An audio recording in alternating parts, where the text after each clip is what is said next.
The CPU, short for Central Processing Unit, is like the brain of the computer, and once you understand how it works, you'll understand the computer as well. Let's remove the cover of the CPU and zoom in to see what happens inside.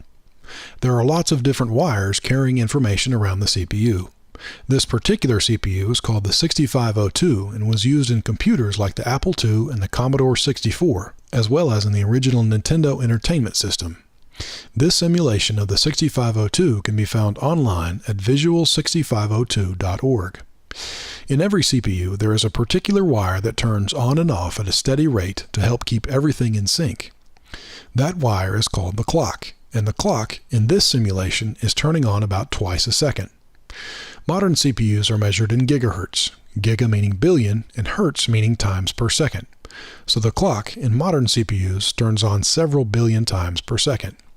That speed is what allows CPUs to do very complicated things very quickly. However, what the CPU does during each clock tick is actually very simple and something we'll look at more in this video. For now, we'll zoom back out and put the cover back on. The CPU in your computer might be manufactured by a company like Intel or AMD, but the type of CPU we're going to look at today is called the Scott CPU. The Scott CPU doesn't actually exist except as a design in a book called But How Do It Know by John Scott. The design of the Scott CPU is copyrighted and is being used in this video with John's permission. The book is available at buthowdoitknow.com. This is a great book that goes through each of the components in the CPU very slowly, without using a lot of overly technical jargon. If you've been looking for a book that explains how a computer works, I would highly recommend this one. So let's flip the CPU over and look underneath. You'll see a lot of pins sticking out that allow the CPU to take in information and send it back out. The CPU fits into what's known as the motherboard. The motherboard allows all the components in the computer to connect to each other. So we'll flip the CPU back over and plug it into the motherboard. On the right of the motherboard is a place for something called RAM. RAM is short for Random Access Memory, and it just contains all the data that is being processed by the CPU. Let's learn a little bit more about RAM by looking at how the CPU and RAM interact. For now, we'll remove the wires on the left and move the motherboard over to make room for the RAM chip. RAM consists of a list of addresses, and at each of those addresses is a piece of data. The CPU normally requests and processes each piece of data from RAM in order, one after the other. However, if the CPU is instructed to pull data out of order, it can do so. That is why it's called Random Access Memory. The data can be accessed randomly if it needs to be, although normally it's accessed in order.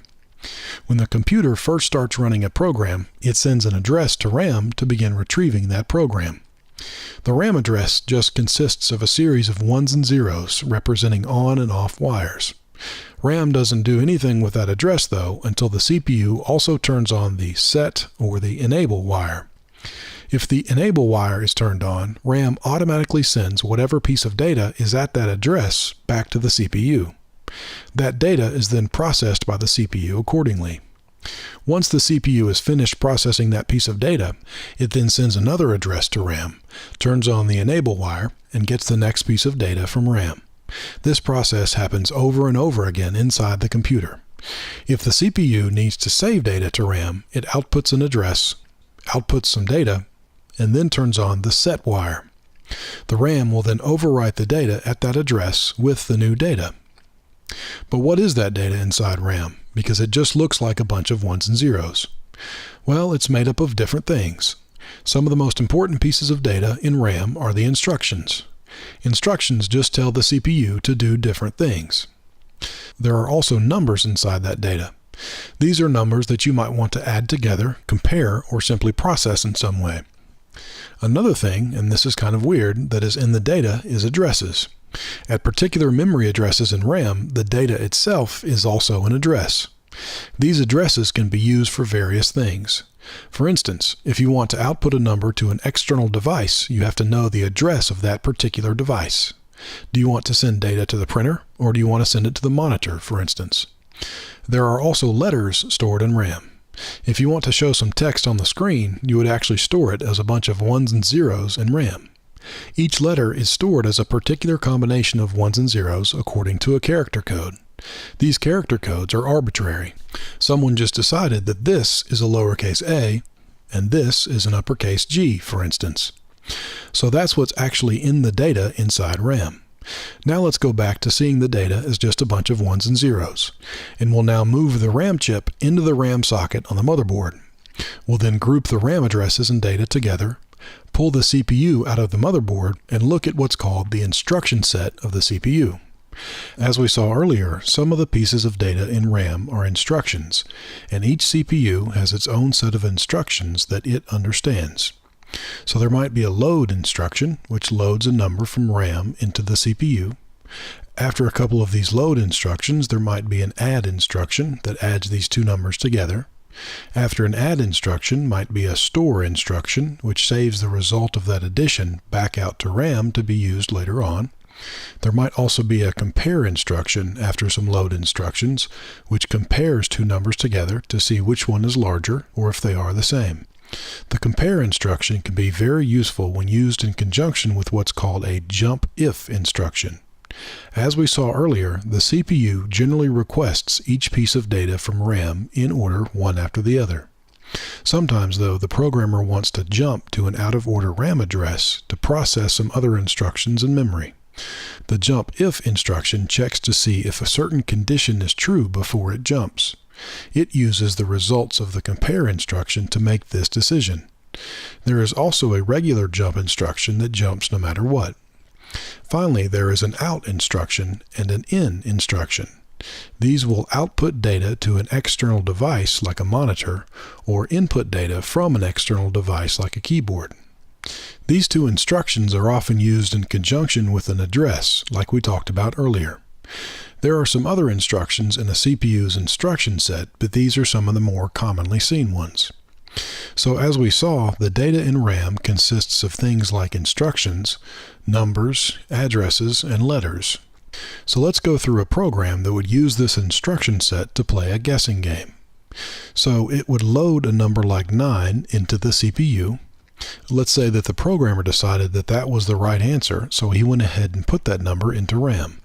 And then comes an in instruction to retrieve the user's guess. After the in instruction is the address of the keyboard, so we can know where we're getting the data from. Next comes a compare instruction that checks to see if those two numbers, the one saved by the programmer and the one entered by the user, are the same. Following the compare instruction is a jump if equal instruction, which will jump to another address in RAM if those two numbers we just talked about are the same. The jump if equal instruction is immediately followed by a new RAM address. If the two numbers are the same, the CPU jumps to that new address to begin processing its next set of instructions from there. If the two numbers are not the same, then the computer ignores the jump if equal instruction and the corresponding address and just keeps going. Following the jump to address comes an out instruction with the address for the monitor. Then the letter capital G, and then below that would be the letters U, E, S, S, space again, so guess again. So if the user guesses the wrong number, the program would tell him to guess again, and then jump back up to the in instruction to retrieve that new guess, and then process these instructions all over again. By the way, the in and out instructions used here have been simplified somewhat, but you'll find them covered in more detail in the book. So now let's briefly take a look inside the CPU itself to see how it would process an instruction. As we saw earlier, this is the inside of the 6502 CPU. Let's take away the 6502 wiring and see what's inside the Scott CPU. The first component is the control unit, which is kind of like a captain in the Army. It receives its orders from RAM in the form of an instruction, and then breaks that instruction down into specific commands for the other components. One of the most important components under the command of the control unit is the arithmetic logic unit, or ALU for short. The ALU is what performs all the mathematical operations inside the CPU, such as addition, subtraction, or even comparison like we saw earlier. The arithmetic logic unit has two inputs. We'll label them input A and input B, and assume they are two numbers from some previous load instructions. Now we might want to add those two numbers together. The control unit receives that instruction from RAM and then tells the ALU what type of operation to perform. The ALU performs the operation and then outputs the answer. Sometimes, though, depending upon the type of instruction, the output from the ALU can actually be ignored. For instance, if you have a compare instruction, the ALU doesn't need to output an answer. Instead, it just needs to tell the control unit how the two numbers compare to each other. For this, the ALU uses what are called flags, and they help the control unit decide what to do when it receives the next instruction, like jump if, which we'll see later. For now, though, let's say that we are working with an instruction that does produce an output. Where does that output actually go? Well, the 8 wires coming out of the ALU would actually run to what is called a register. A register is a very simple component whose only job is to store a number temporarily. Registers act just like RAM, except they are inside the CPU, making them faster and more useful for storing a number temporarily while an instruction is being processed. When the ALU sends the output to the register, it won't actually be saved until the control unit turns on the register's set wire. The set wire is just like the one we saw earlier for RAM. When the set wire is turned on, the register saves whatever number is on its input wires. Once we have the output saved in the register, though, how do we get it back out? Well, when we are ready to move a number out of the register, we need another control wire called the enable wire that also runs from the control unit to the register. As soon as the control unit turns the enable wire on, the register will output whatever number is saved inside. The output wires of the register then connect to what is called the CPU bus. A bus, as we saw earlier on the motherboard, is simply a group of wires that connect multiple components inside a computer. On the bus are some other registers with their own set and enable wires. These may have numbers from previous instructions already saved inside. So the control unit will then turn on the set wire of the particular register that it wants to save that number to, and that number will be saved in that register. Afterward, the control unit will then turn off the enable wire from the first register and clear the bus. The 4 registers at the top are just used for storing numbers between operations, so they have output wires that go directly back onto the bus. So now we have moved a number from one register to another just by turning some wires on and off. That's the advantage of the bus, easily moving numbers between components. The disadvantage of the bus is that you can only have one number on it at a time. Because of this limitation, the arithmetic logic unit uses a temporary register for input B. When the control unit is processing an instruction involving the ALU, it will move one of the inputs to the temporary register. The temporary register has no need for an enable wire since it only outputs to the ALU and doesn't conflict with any other registers. The other input to the ALU comes directly from the bus. The control unit will enable another register, and that number will become input A to the ALU. That number stays on the bus until the ALU is finished processing the instruction. And so now there are 2 inputs to the ALU, and we're ready for the ALU to perform an operation. As we saw earlier, the control unit knows what operation to tell the ALU to perform because of the instruction it receives from RAM. The instruction itself is in another register called the instruction register. By the way, the input wires from the bus won't affect this register since the instruction was already saved in a previous step. This register, like the temporary register, also has no need for an enable wire since it just outputs to the control unit. Based upon this instruction, the control unit then tells the ALU what type of operation to perform. So let's say the instruction we're processing is a compare instruction. With the compare instruction, we're not interested in the number that is output by the ALU. We only want to know how the 2 inputs compare to each other. For that, we use the flags that we talked about earlier. Each flag is just a wire that turns on or off depending upon whether or not a certain condition is true. Inside the Scott CPU, there are 4 flags, and we'll look at 2 of them now. The A is larger flag will turn on if input A is larger than input B. If the inputs are the same, then the equal flag turns on, and if both of these flags are off, that means input B is larger. But in this case, the equal flag is on, so that means both inputs are the same. Once the compare instruction is over, we still need to use the flags for the next instruction, so we'll save them to a register that only has 4 inputs and 4 outputs. one for each flag. Once the flags are set into the flags register, the CPU is finished with the compare instruction, and it can then request the next instruction from RAM. Generally, the next instruction after a compare instruction is a jump if instruction. This combination of a compare and a jump if instruction, by the way, is very common in computer programming. Anytime there is more than one possible path through a program, the computer is using these instructions to tell it which way to go. So now that we're finished with the compare instruction and our flags are saved in the flags register, we need to tell RAM that we're ready for the next piece of data, in this case the next instruction. So inside the CPU, another register that is very important is what's called the instruction address register.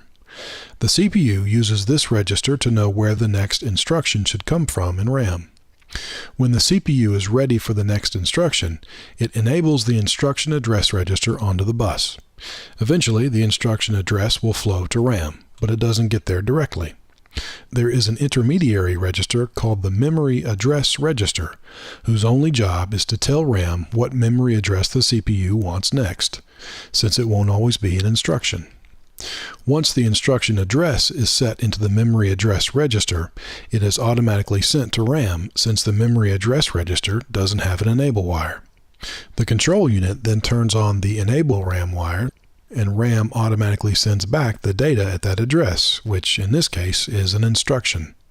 That instruction is then saved in the instruction register, and the control unit begins processing it. In this case, it's a jump if equal instruction, which checks to see if the equal flag is on.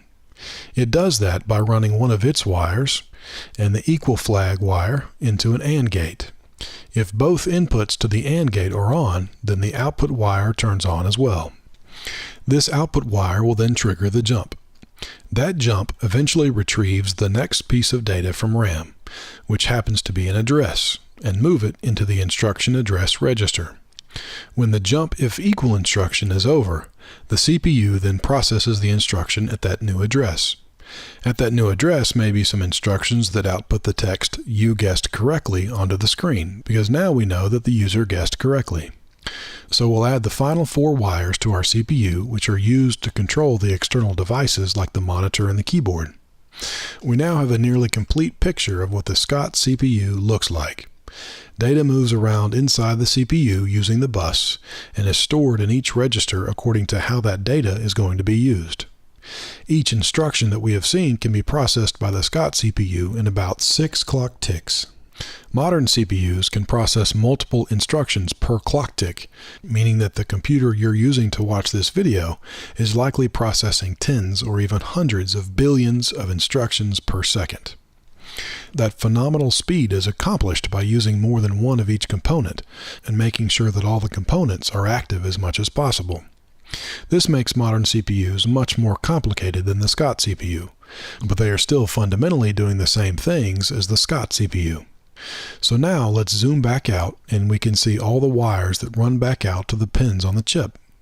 On the right are the set RAM and enable RAM wires. On the top are the RAM address wires. On the bottom are the data wires that run to both RAM and the external devices. And on the left are the input-output control wires. So let's zoom back out to see the rest of the chip, and we'll put the cover back on the CPU and put it back in the motherboard. Using the ports on the left, we can now plug in the cables that connect our monitor and our keyboard. Each of these ports has an address, and that port address is what the CPU uses with an in or an out instruction. That port address, by the way, is sent using the data bus, since the address bus in this computer is only used for RAM. So we'll zoom out to see how the motherboard fits inside the computer case. In the computer case is the last component we'll look at, which is the hard drive. As soon as the power to the computer is turned off, all the data in RAM is lost, so you have to have a way to store it more permanently. For that, we use a hard drive. Inside the hard drive is a spinning disk covered in tiny magnets with a small metal arm floating above it. The arm moves around to the different parts of the disk where different data can be stored and retrieved. The disk and the arm generally move very, very quickly, but nowhere near as fast as the CPU can process data. For this reason, all the data from the hard drive must first be moved to RAM before it can be processed.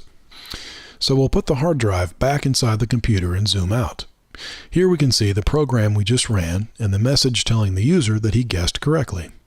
So now you've seen the very basics of how a computer processes information. You'll find much more about the Scott CPU and the book at the website buthowdoitknow.com. Also, there are a few small differences between the book and the video, but those shouldn't detract from your understanding of either. You can find a list of these differences in the video description. Thanks for watching.